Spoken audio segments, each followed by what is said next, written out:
రాష్ట్రంలో నూతనంగా ఏర్పడిన కూటమి ప్రభుత్వం ప్రజా ఆకాంక్షలకు అనుగుణంగా పరిపాలన సాగించాలని సిపిఎం పార్టీ రాష్ట్ర కార్యదర్శి వర్గ సభ్యులు వి ఉమామహేశ్వరరావు కోరారు. కాకినాడ సుందరయ్య భవన్ సిపిఎం పార్టీ జిల్లా కార్యాలయంలో పార్టీ జిల్లా సమావేశం జరిగింది.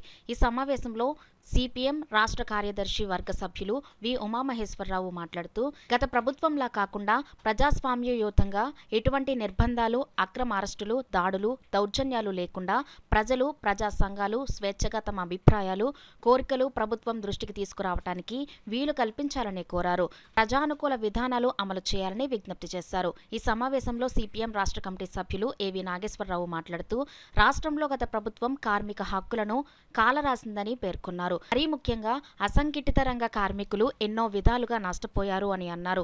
ఈ కార్యక్రమంలో సిపిఎం జిల్లా convener M Rajasekhar, G Babyrani, KS Srinivas, D Seshababji, Karanam Prasadarao, వివిధ మండలాల శాఖ కార్యదర్శులు, జిల్లా ప్రజా సంఘాల నాయకులు తదితరులు పాల్గొన్నారు.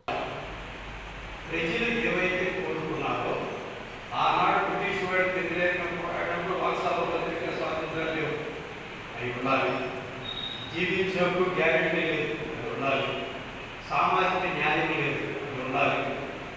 అదే రకంగా ఏంటంటే రాష్ట్రాలు అనేటటువంటి వాటిని వాడు ఇస్తూ వచ్చినట్టు డివైడ్ చేశాడు.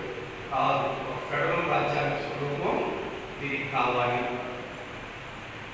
ఇచ్చాపులన్నీ భారతదేశంలో ప్రజాస్వామ్యం, లౌకిక తత్వం, ఫెడరలిజం, సామాజిక తత్వం, సామాజిక న్యాయం ఈ అంశాలన్నీ